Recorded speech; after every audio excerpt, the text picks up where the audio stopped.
Olá, sejam todos bem-vindos. Eu sou o Murilo e está começando mais um Conexão Bet. Esse é mais um espaço de diálogo da Bet Brasil para conectar você com a comunidade educacional e trazer os assuntos mais relevantes do setor.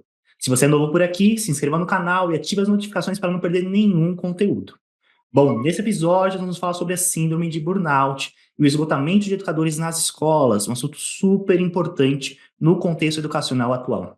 Para falar sobre esse tema, nós recebemos aqui a Paula Leão, educadora e diretora da Escola Vila Aprendiz, dedicada ao ensino infantil e fundamental.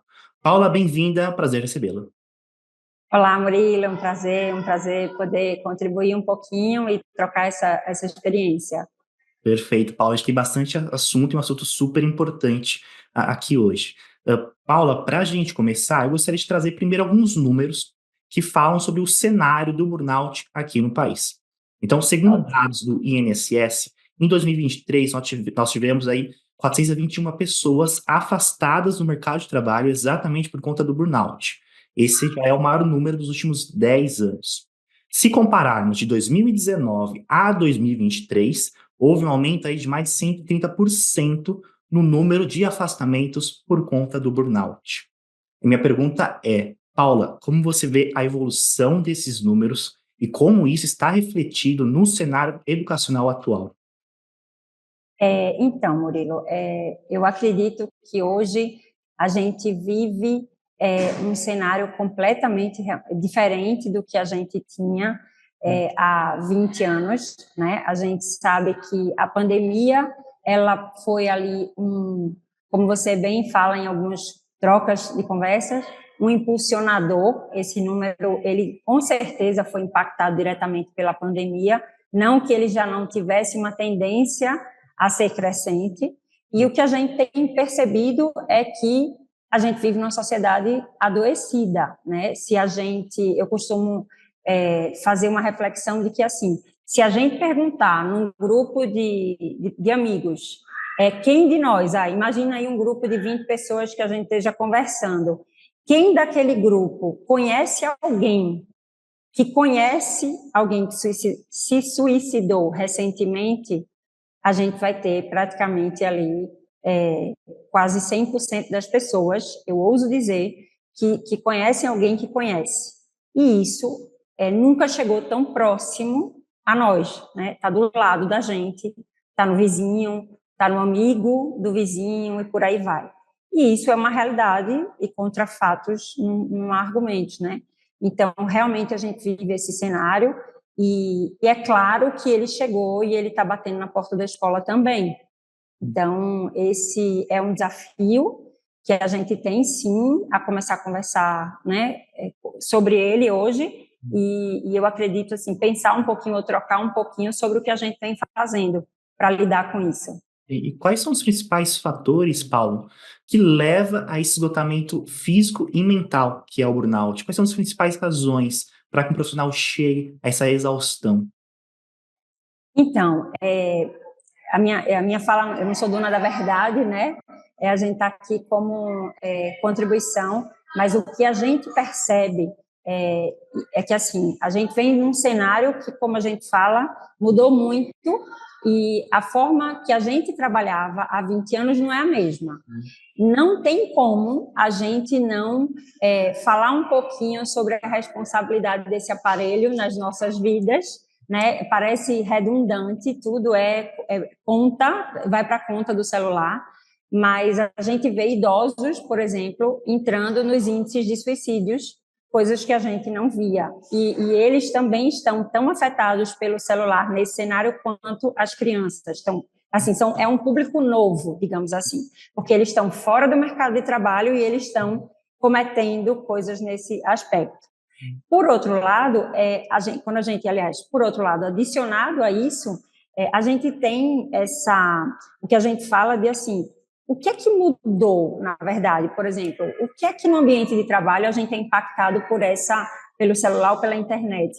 Eu acredito que, assim, o volume de informações que a gente recebe, o volume de conteúdos que a gente sente a necessidade de dar conta, né? Assim, talvez imagina vocês como Beth, sendo curador de todo esse conteúdo, de todo esse material, parece que a gente passa ali o Instagram e se a gente viu algum conteúdo que você não conhecia, algum nome de uma plataforma que é nova, a gente já se sente desatualizado, a gente já quer ficar mais tempo, a gente já vai abrir mais abas, a gente já vai pesquisar. Então, essa loucura de que a gente, essa aceleração que a gente entrou e dar conta de tudo isso, na minha visão, tem sido, sim, um dos maiores responsáveis por esse esgotamento, né? Porque, assim, junto a isso, a gente tem a forma de trabalho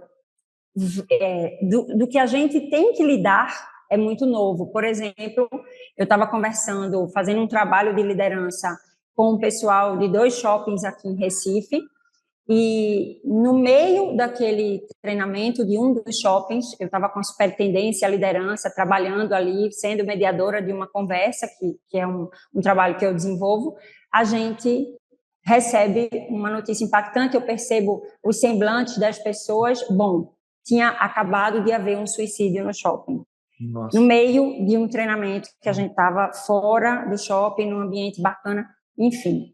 E aquela reflexão daquele dia e do como eu tive que lidar com aquilo, enfim, me fez refletir muito. E a gente conversou depois, né, com a equipe durante o dia, porque o treinamento não acabou e a gente foi conduzindo, enfim, sobre o que é que mudou. Imagina que as pessoas que são a liderança estratégica de um shopping há 20 anos, o marketing de um shopping, ele falava e ele construía vídeos que falava sobre o shopping ser esse espaço que presencia e registra as emoções, de você ter a notícia que você vai ser pai, que você foi pedido em namoro, que você começou o teu namoro, você foi pedido em noivado, ou seja, praticamente todo o trabalho dentro de um shopping era associado a momentos felizes. 20 anos depois, as pessoas que trabalham no marketing estão tendo que estar preparada para lidar com como não permitir que essa notícia vaze, o que é que a gente faz para, se acontecer, a gente correr e isolar e cobrir e deixar. Mudou completamente. E naquele momento, assim, falando sobre, estou trazendo uma experiência extremamente desafiadora, mas eu acredito que isso traz para a gente, de forma muito concreta, os desafios que a gente está lidando, né? Então, naquele momento, a pessoa do marketing e a pessoa da segurança, da brigada de bombeiros, ela dizia assim, Paula, há um mês o shopping entregou uma medalha para um bombeiro civil que conseguiu evitar um suicídio. Hoje, a gente não conseguiu a mesma coisa. Como é que a gente vai cuidar dessa pessoa? Então, olha que desafio que esses profissionais estão tendo que se reinventar, e isso está pesando nas costas e na conta e na cabeça e no coração de todo mundo. Não é muito diferente da escola, nem de muitas outras áreas. O que a gente está precisando tem sido um desafio aprender a lidar com novas demandas. Então, eu acredito, de fato, que esses 2 pontos que eu citei aqui, né, e tudo isso vem a partir de uma mudança de comportamento cultural, que seja, isso, para mim, tem sido, assim, as 2 principais tripés, sei lá, justificadores desse esgotamento e desse burnout. E como identificar esses sinais, Paula, né? Como prevenir essas situações, né? O que fazer nessa situação? Então, a gente acredita, por exemplo, a gente conversou na BET agora em Recife, a gente teve um painel, né? Eu tive a oportunidade de participar num painel onde a gente falava até do impacto da emoção na aprendizagem. E aí a gente teve uma oportunidade de conversar com um físico que vocês convidaram, Guilherme Brockington, que é um profissional assim preparadíssimo, que traz esse estudo, ou seja, não é mais o achismo, não é mais a gente com uma sensação ali de que eu acho isso, eu acredito, mas é a ciência trazendo os estudos que comprovam o impacto da emoção nas nossas vidas. Eu trago esse assunto, Murilo, porque eu acredito demais que isso seja a base de como a gente construir um ambiente que promova uma melhor saúde mental, uma segurança emocional para as pessoas. Isso a gente está falando de professores, alunos, porteiros, cozinheiros, porque, veja, estamos todos vivendo dentro do ambiente escolar afetados por isso. Como é que a gente vai... Um ambiente que cuida, que aqui na escola a gente fala para todo profissional que entra, o porteiro aqui da escola, eu falo que, assim, ele está sendo contratado como porteiro, mas essa é a segunda profissão dele. A primeira função dele é educador e cuidador. Então, como é que a gente tem um ambiente de pessoas que precisam cuidar de outras, uns dos outros, né, nós, e se a gente não está sendo cuidado, se a gente não está emocionalmente bem, veja, não tem como a gente estar completamente blindado e protegido do que está vindo, mas o emocional, ou seja, como é que eu promovo essa ambiência, aí vem desde a estrutura física, né? Então, assim, a gente está aqui, eu estou sem fundo, meu fundo é real aqui atrás, viu? Você não está vendo um fundo falso. Então, assim, que a gente promove um ambiente muito verde, né? Com um pouco de natureza. Então, assim, desconstruir esse ambiente escolar, que é o nosso desafio, desde a sua estrutura física, né? Então, assim, os escritórios, os espaços de descompressão que as empresas fazem hoje, que tem um pouco dessa coisa do jardim de inverno, da natureza, gente, é provado que o contato com a natureza, quanto ela troca essa energia. Então, ter um ambiente que promova isso, que tenha o verde, a natureza, mas não adianta ter isso se a gestão tem um pensamento de pressão e de não apoio, enfim.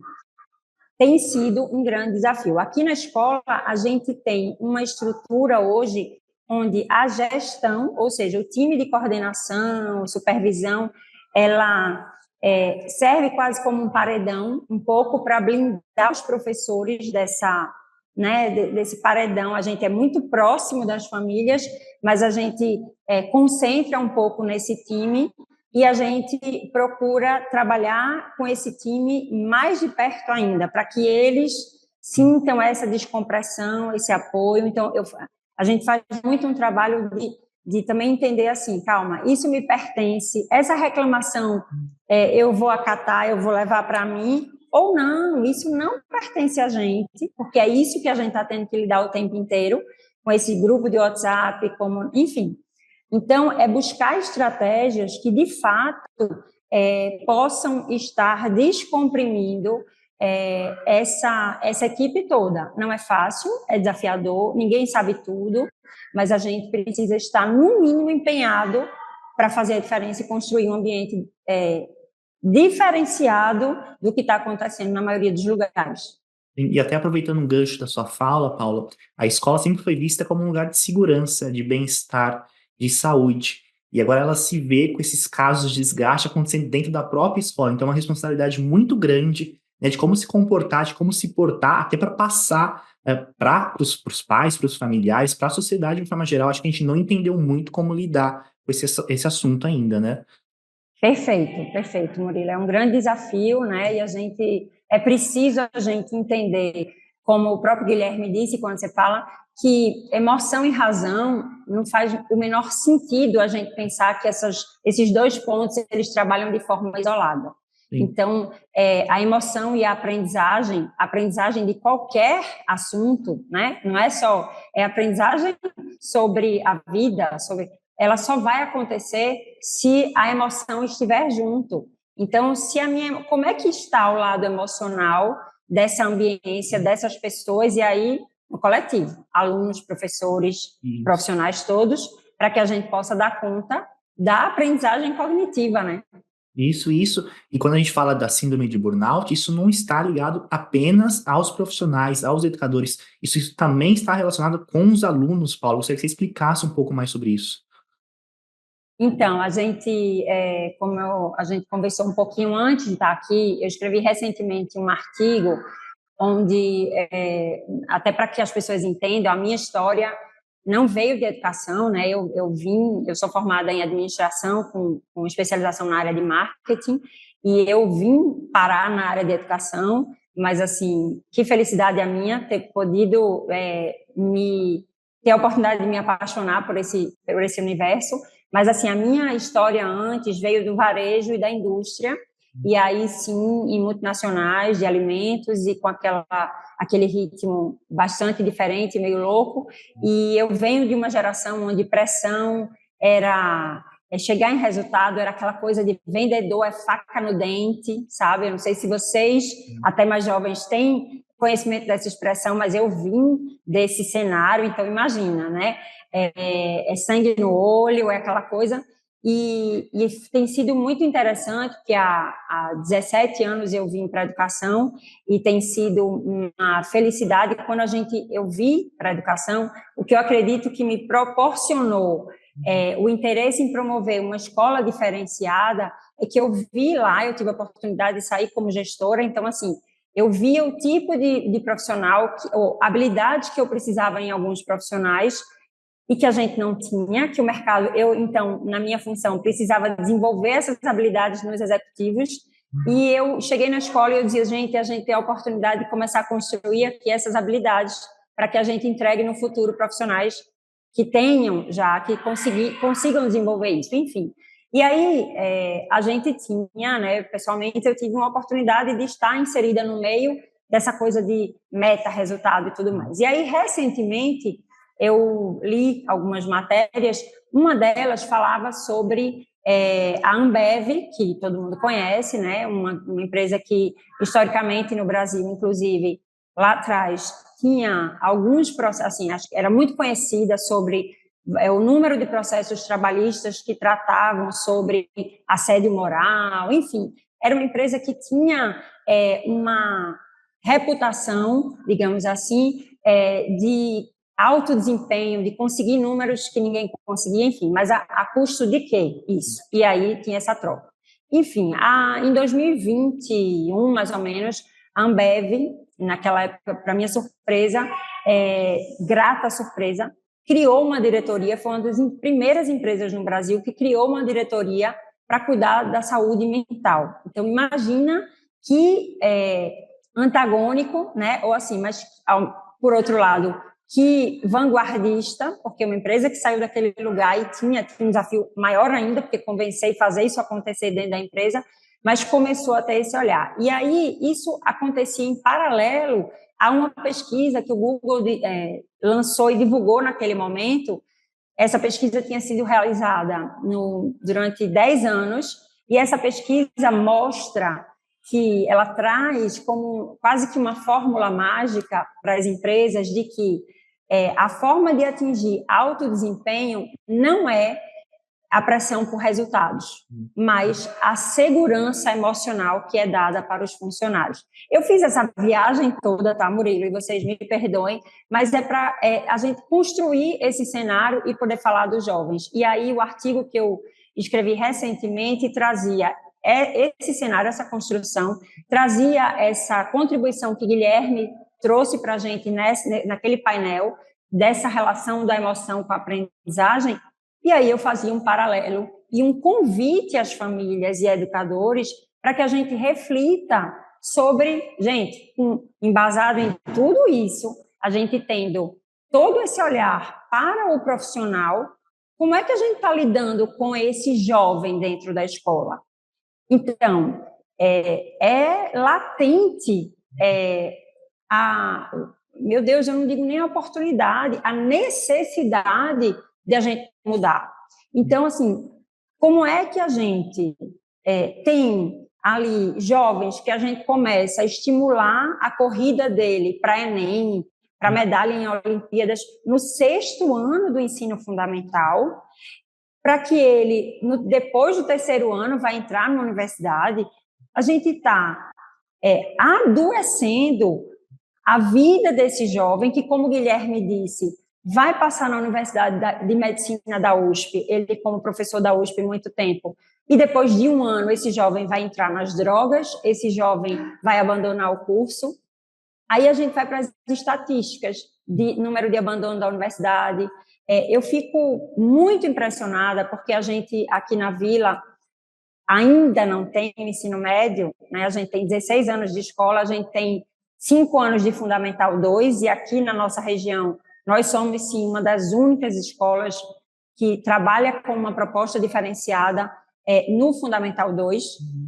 E aí eu fico pensando assim, gente, quando ou como é que a gente vai oferecer um caminho diferente para esse ensino médio? Porque a gente começa a perceber, e aí quando eu falo assim, a gente ainda não tem ensino médio, mas eu tenho uma escola com 600 alunos, então a gente está falando, sim, de uma escola que não tem um número, eu não trabalho com 2.000 alunos, porque essa foi a escolha que a gente fez, mas eu trabalho com turmas só com 20 alunos, no Fundamental 1 e 2, no máximo 20 alunos, para que caiba a proposta que a gente tem. Mas aí eu pego, Murilo, alunos jovens, já, veja, com 5 anos, fazendo o 5º ano, eu já tenho um laboratório eu recebo muitos alunos do mercado no Fundamental 2, que é um bebê, e que estão chegando e vêm para a vila por adoecimento emocional, precisando de acolhimento, de cuidado, do que eles dizem. É quase que unânime quando a gente pergunta para o aluno que chega aqui no meio de um Fundamental 2, depois de uma semana de escola, você pergunta assim, você consegue dizer qual a diferença que você percebeu? Aqui é mais leve. Tem aluno até que fala assim, aqui é mais relaxado. E, veja, não é mais fácil, mas é mais leve. Toda a diferença é no como a gente entrega, a gente constrói relações, a gente constrói vínculo. Então, mas apesar disso, a gente está recebendo alunos que a gente ajuda a reconstruir, a recontar a história deles, mas a gente também tem, por outro lado, uma estatística muito triste, né? Assim, eu tenho, o ano passado foi a primeira vez que saíram alunos do 9º ano, então eu tive 28 alunos que saíram do 9º ano. Desses 28, eu tenho uma aluna que saiu do 9º ano e emocionalmente adoeceu na virada e não conseguiu continuar, está fora da escola. Ou seja, a gente está falando de uma escola privada, de um ticket médio, classe média alta, aqui em Recife, e que uma menina do 9º ano, por exemplo, que abandonou a escola. Aí eu tenho, nesse ano, um jovem do 9º ano que não conseguiu mais continuar numa escola como a Vila, que não permite celular, porque nunca permitiu, porque quando a gente foi crescendo, a gente fez uma pesquisa e os adolescentes que escolheram que a gente continuasse sem, porque eles percebiam que o que foi construído aqui nas relações, oportunidades de jogos e tudo mais, eles perceberam que eles iriam perder, mas esse jovem que não está conseguindo continuar no 9º ano, vício no jogo. Ou seja, numa escola que ele ficava das 8h15 às 15, mas ele passava 10 horas direto, ele não dormia em casa por conta do jogo e da conexão no celular. Então, assim, gente, eu estou falando de um número, veja, esse ano eu tenho só um 9º ano, eu estou falando de 20 alunos, 1 para 20. Então, que estatística é essa que a gente está tendo, Murilo? Imagina uma escola que eu posso falar que, assim, é um universo mínimo, mas a gente consegue entender e perceber na estatística. É muito assustador e triste o que está acontecendo. Você imagina se a gente levar essa proporção para uma escola que trabalha com 3.000 alunos, 4.000 alunos, e que talvez não tenha nem ideia do que está acontecendo com esses alunos, e mais, e a escola pública? Então, e aí, será que não é o pai desse aluno, às vezes, não é professor em algum lugar? Enfim, tem como um pai, uma família, que esse filho está doente e não adoecer junto? Olha que loucura isso. Então, assim, eu estou colocando esse tema e trazendo essa reflexão, porque eu acredito que muitos parceiros, né, vão escutar, muitos colegas de educação, professores, pais, famílias, enfim, para que a gente leve uma reflexão até sobre esse olhar, da gente levantar estatísticas que estão lá adormecidas, ninguém está falando sobre isso, mas eu estou compartilhando aqui uma realidade que eu estou vendo de perto e o quanto isso me assusta. Então, é muito alarmante essa realidade que a gente está vivendo, né? E acho que isso vem provar de novo tudo isso que a gente vem comentando aqui, né, do que está acontecendo. E você citou a participação da família, dos pais, né? Às vezes também os pais estão enfrentando algum tipo de problema, algum tipo de estresse e não conseguem também dar esse suporte para esse menor, para esse adolescente que acaba adoecendo. Acho que é uma responsabilidade meio compartilhada ali, né? Acho que ninguém entendeu muito como fazer, né? Exatamente. Uhum. Eu acredito muito que, na verdade, o que a gente fala, né? Não dá para a gente fazer uma escola de vanguarda ou uma escola até, né, eu não gosto de usar muitos chavões, mas uma escola que acompanha a mudança que o mercado precisa sem a família. Uhum. Até porque a gente volta àquele dilema de quem nasceu primeiro, o ovo ou a galinha, e é isso que a gente falava até no painel, né? Eu sou muito verdadeira, às vezes polêmica, né? Mas como é que eu vou construir uma escola num modelo diferente, aí todo mundo fica culpando, né? Não, a escola não faz um modelo diferente porque a família quer ainda comprar o tradicional. E a família não busca, não percebe a necessidade de buscar uma escola diferente, porque, ora, se eu tenho uma escola que está com essa coragem, essa ousadia, e eu tenho 90 que no tradicional, o tradicional que deve ser o melhor. Então, a gente fica nesse dilema, poucas pessoas têm a coragem, que é o que a gente fala, que eu acredito demais, que é a essência que a gente tem que ter como ser humano para fazer qualquer coisa na vida, coragem para acreditar nos seus valores e construir o que você acredita. E aí, ninguém muda e a gente fica com esse cenário. Então, assim, é preciso a gente, enquanto direção, instituição, que a gente tenha essa coragem, que a gente inspire as pessoas, que a gente traga esses dados, esses números e a gente converse com as famílias, inclusive que vêm visitar a gente sobre tudo isso. E aí sim. E aí tem um outro dado que é aquilo. A gente começa a perceber que essa tendência de famílias nos buscarem, ela está crescendo muito rapidamente. Ou seja, está sendo um pouco exponencial essa mudança. Por quê, de novo? Porque os indicadores estão aí. Os adoecimentos, então, assim, está batendo na porta de tanta gente que só muda quando percebe que alguma coisa deu errado, mas, assim, isso está acontecendo com uma frequência maior. Então, a gente precisa realmente estar muito perto das famílias para a gente construir esse trabalho de forma bacana. Sim. E aproveitando esse assunto, Paula, você já citou algumas iniciativas da Escola Aprendiz. Eu sei que tem um olhar muito sensível para essas questões de educação emocional, do todos os aspectos, questões de emoções, saúde, bem-estar.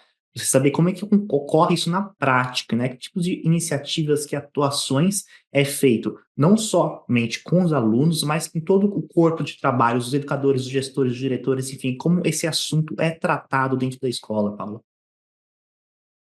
Olha, Murilo, se você me perguntar até assim, o que é que vocês fazem, por exemplo, em relação ao corpo docente? E eu não sei se eu saberia te explicar exatamente. O que eu posso te dizer que nos emociona e que no começo a gente nem acredita, porque era o que acontecia e a gente fazia assim, mas o que é que tem de diferente? É Hum. que o relato dos professores da gente, ele é muito parecido com o relato dos alunos.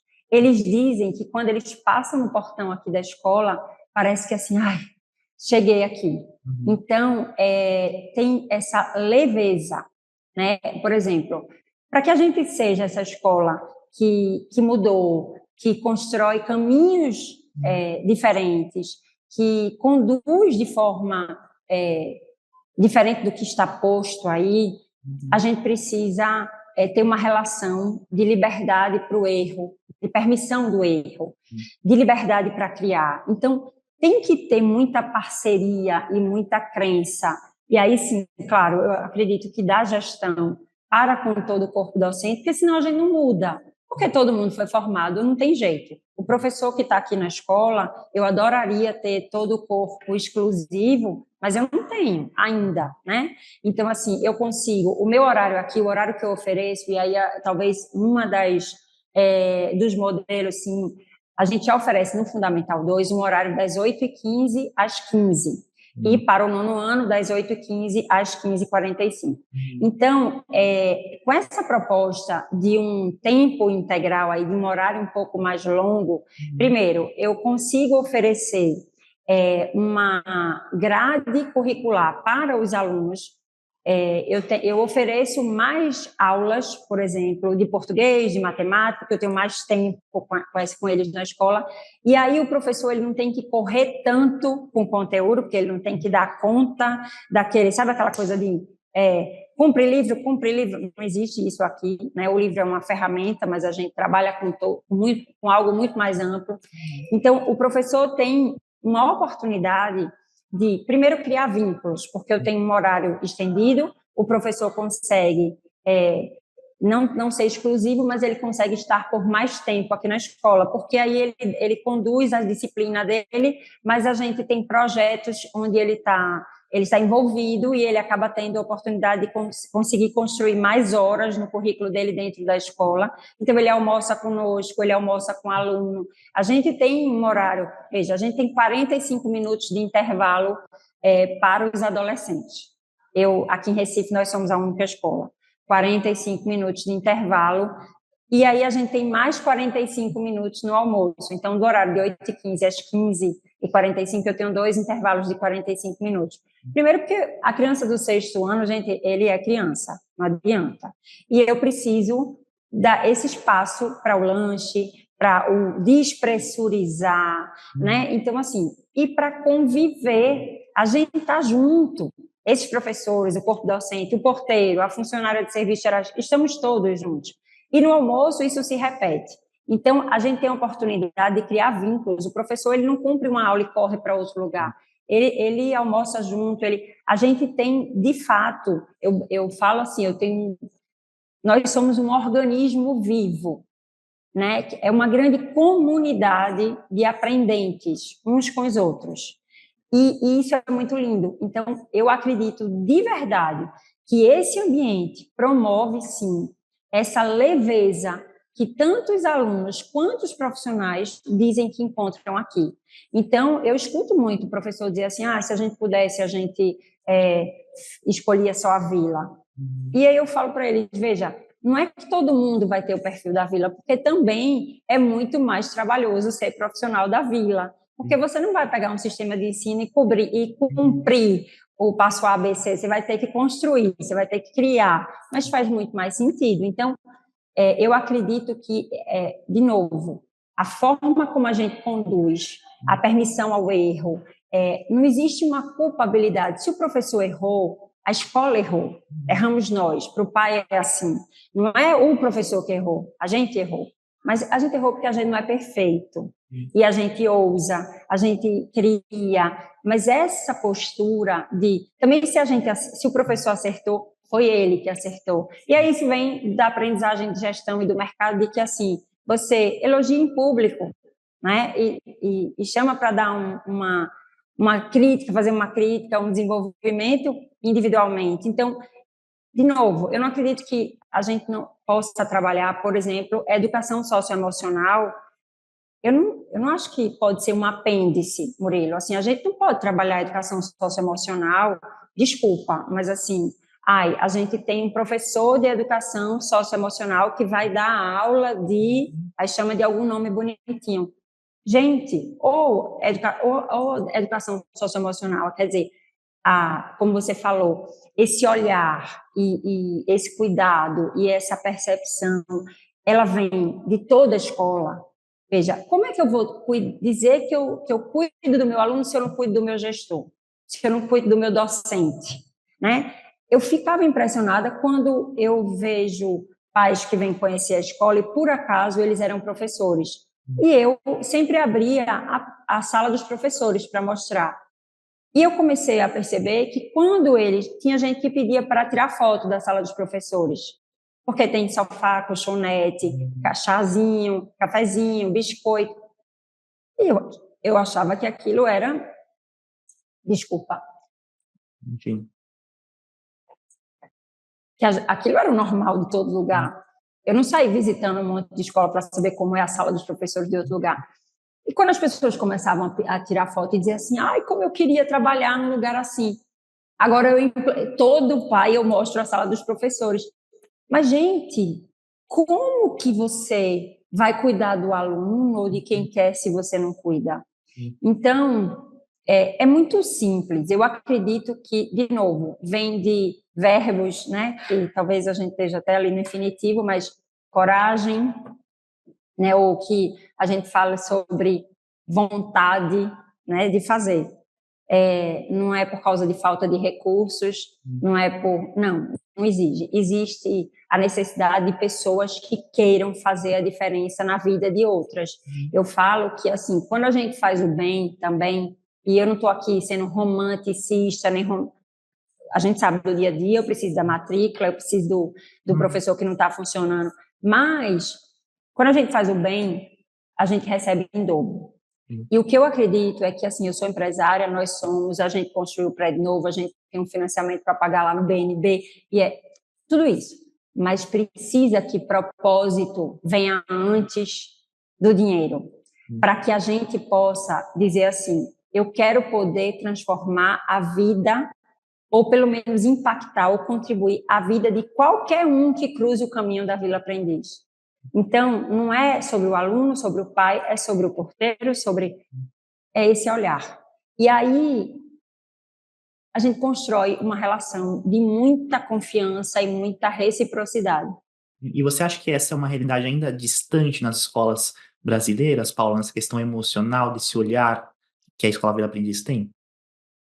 Isso é, sinceramente, se eu olhar para o meu redor eu vejo assim muitas pessoas querendo fazer, mas, por exemplo, você conversa com muitos professores que gostariam, e até, por exemplo, quando você está no painel da Beth e você faz uma fala dessa, você escuta as pessoas dizendo assim, ai, Paula, obrigada por falar isso, ai, Paula, era tão bom que lá na escola tivesse isso. Você vê que tem muitos profissionais que não têm a caneta e o poder de decidir, de mudar a história da linha da gestão da condição daquela instituição, mas eles gostariam de fazer isso, só que ninguém faz nada sozinho. Então, quando eu fiz o último artigo, inclusive, publicado, é um convite a essa reflexão, e eu, quando falo nas palestras e tudo mais, o convite vai muito para os colegas gestores e dirigentes, né, Murilo? Porque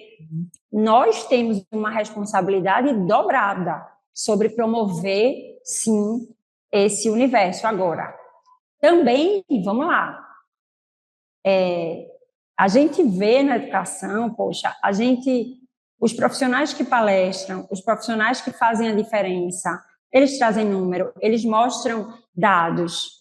Por outro lado, a gente tem uma indústria que vive, lucra, enfim, de material pedagógico dessa escola tradicional, que eu construo um modelo engessadinho, uma caixinha, e eu quero colocar do sul do país ao nordeste igual, né? Então, tem interesses distintos, e por isso que eu falo da nossa responsabilidade enquanto dirigente, enquanto político que vai decidir, que vai assinar a caneta, e que a gente tem que ir agora, que a gente vai ter a necessidade de contrariar, sim, todo esse sistema para que a gente possa mudar. Porque uma coisa é fato, Murilo, se os dados dizem que 5% dos alunos, né, de cada 100, 5 alunos aprendem, dominam o conteúdo de matemática esperado para o terceiro ano do ensino médio, e se somente 15% domina o conteúdo esperado de português, a gente não está ensinando nada. Então, você finge que ensina, eu finjo que aprendo, e o desenvolvimento está como? Aí depois a gente fala assim, tá, semana passada eu estava num evento de educação aqui em Recife, e a gente tinha uma mesa ali incrível, né, palestrando Mozart, Mendonça Filho, o secretário de Educação de Pernambuco, e Fred Amâncio, do município, enfim. Uma mesa muito interessante, onde todos foram muito corajosos e foi uma conversa muito rica trazendo isso para a gente. E a gente falava assim, ó, Mozart adora estatística, todos esses dados, assim, né, ele é um querido que está muito próximo a gente, ele brinca que é embaixador da vila para o nosso privilégio, e que saiu aí como, né, teve toda uma carreira de reitor da Universidade Federal, secretário de Educação de Pernambuco, hoje foi uma grande autoridade no Instituto Ayrton Senna, hoje está na cátedra da USP, e ele diz assim, veja, um indicador novo que eu não tinha, ele falou, de cada 100 alunos que concluem o ensino médio, a gente falou do domínio, mas de cada 100 alunos que concluem o ensino médio, só 22 entram na universidade.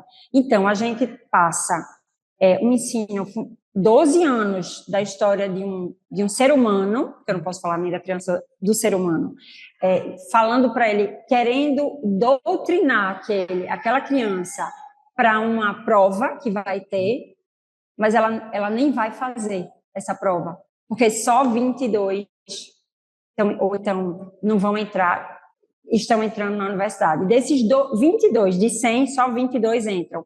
Desses 22 que entram, mais de 50% abandonam o curso no meio. Esse sistema está todo errado. Aí a gente finge que muda alguma coisa, faz uma sala um pouco criativa, aí tem uma colega Esther, lá do Rio Branco, numa dos eventos da Beth, ela usou um termo que eu falei assim, verdade, ela falou assim, tem um monte de escola novidadeira, não é inovadora. E é isso, o que é escola novidadeira? É aquilo, lança, bilíngue, aí o outdoor agora eu tenho bilíngue, aí robótica, eu tenho bilíngue, eu tenho robótica, aí eu tenho... Tá bom, aí eu tenho um programa socioemocional, gente, e tem um monte de aluno saindo de lá doente. Sim. Então, a gente precisa parar de faz de conta, sabe, Murilo? Isso é que eu acredito. E a gente ser mais autêntico e a gente ser mais ético. Porque como é que uma escola que a gente fala que a gente está propondo educação, antes de educar sobre o português e a matemática, a gente tem que falar sobre caráter, valores, como é que uma instituição de ensino ela forja número para poder fazer campanha de outdoor. Eu brinco que quantas escolas foram em primeiro lugar no Enem, ou então que tem o maior número de medalhas, porque se você olhar qualquer cidade, principalmente no Nordeste, que é mais tradicional ainda, a cada esquina tem um outdoor de uma escola diferente falando que é campeã das Olimpíadas, tem mais medalhas. Se a gente está dentro de educação e a gente não cuida dos principais valores que uma escola tem que ter, está tudo errado. Como é que a gente pode acusar o dedo, ou levantar o dedo para qualquer político desse país? E você acredita que a gente vai conseguir reverter esse cenário, Paula, de olhar mais para os alunos, diminuir essa cobrança por resultados? E como você vê esse cenário daqui para frente? Então, essa foi uma pergunta, essa é a pergunta de milhões, né? Exatamente. Se eu tivesse a resposta dela, nessa oportunidade que a gente conversou semana passada, e quando eu falo que esses nomes que eu comentei foram muito corajosos, inclusive, é que eles falaram assim, veja, a gente tem também, eu não posso, né? Paula, você fala isso porque você não tem ensino médio ainda. Mas me diziam isso quando eu ainda não tinha o Fundamental 2, tá? Quando a gente ainda não tinha o Fundamental 2, eu falei assim, só porque estão dizendo que não é possível, a gente vai lá fazer e mostrar que é possível. Mas, assim, foi muito falado sobre essa necessidade de que o caminho, talvez, político do país precisa tomar uma decisão diferente. Eu acredito que, veja, a gente vai continuar fazendo a nossa parte, é preciso coragem, porque eu acredito sim, a primeira pergunta eu acredito que mesmo do jeito que está posto aí, é possível fazer melhor, com menos foco em Enem, isso, né? E que os nossos alunos saem aqui do 9º ano e entram nas escolas mais tradicionais de Recife no ensino médio e são os destaques dessas escolas. E a gente não trabalha com pressão nem com decoreba. Então, por quê? Porque a ciência está falando primeiro da emoção nessa relação com a aprendizagem. Antes era a palavra que eu, em algum momento, pensei, eu estou fazendo um toque aqui para André, colega meu que está comigo, mas, gente, é porque está falando de alguma coisa da bateria aqui, viu? Aí apareceu uma legenda e eu fiquei perturbada. Então, mas vamos seguir em frente.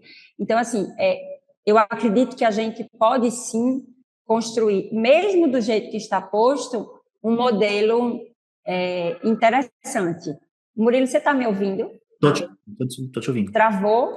Está me ouvindo, né? Tô te ouvindo. E aí, então, assim, eu acredito, sim, que dá para a gente fazer já diferente. Mas a pergunta de milhões, ela é desafiadora, eu não vou ter a resposta, mas o que eu ouvi lá é que eles falam assim, né? Enquanto a gente não tiver uma mudança no Enem, as escolas e os gestores, eles se apoiam nisso para dizer assim, mas a responsabilidade é governamental, porque não muda a forma de avaliação. Então, se cobra isso, eu vou ter que preparar dessa forma para poder o aluno entrar lá. Então, de novo, essa coisa de ficar corresponsabilizando um ao outro.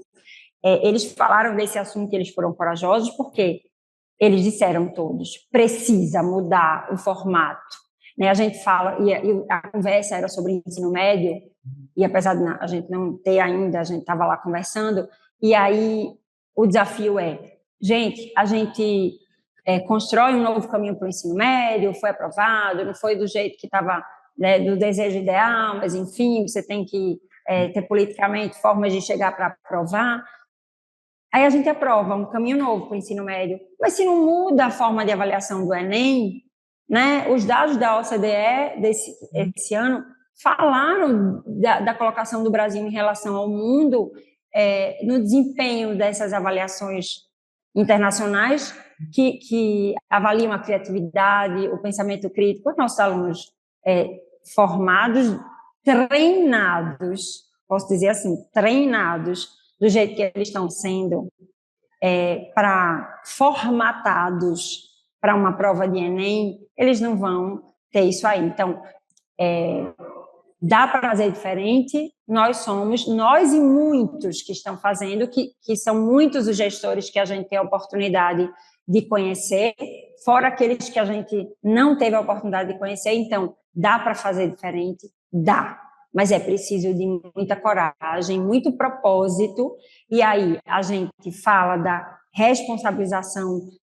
da liderança, mas eu também convido, sabe, Murilo, toda a equipe docente, porque, veja, quando eu digo assim, na minha casa, e eu falo muito isso aqui junto à nossa equipe, a escola tem uma responsabilidade de promover tudo isso que a gente falou, essa ambiência, a forma de lidar, a liderança, tudo. Mas eu acredito de verdade que, assim, não é responsabilidade minha, enquanto gestora, motivar o meu colaborador. Eu promovo toda essa ambiência, mas a motivação, ela é individual. E aí eu sempre falo isso. Quem me motiva? Quando a gente cai e desanima, quem me motiva? E aí alguém pode responder, o dinheiro, a quantidade de matrícula. Mas ser uma escola que é desbravadora, né, diferenciar, assim, que busca um caminho diferente, tem um peso. Porque eu não encho a sala de aula de alunos, só coloco 20. Se eu quisesse ganhar dinheiro demais, eu estava com 40. Eu tenho um foco de trabalho diferenciado. E aí eu tenho um trabalho de formiguinha, porque você imagina, o Nordeste é a região mais tradicional que tem para fazer essa mudança. Então, se sistema de ensino e Enem é foco em qualquer lugar do Brasil, no Nordeste, esqueça, que é 3 vezes pior. E aí, imagina, como é que eu luto diariamente para mostrar para as famílias isso. Gente, vem cá, qual é a tua... Você trabalha com o quê? Murilo vai falar assim, eu trabalho na BET, tal, massa.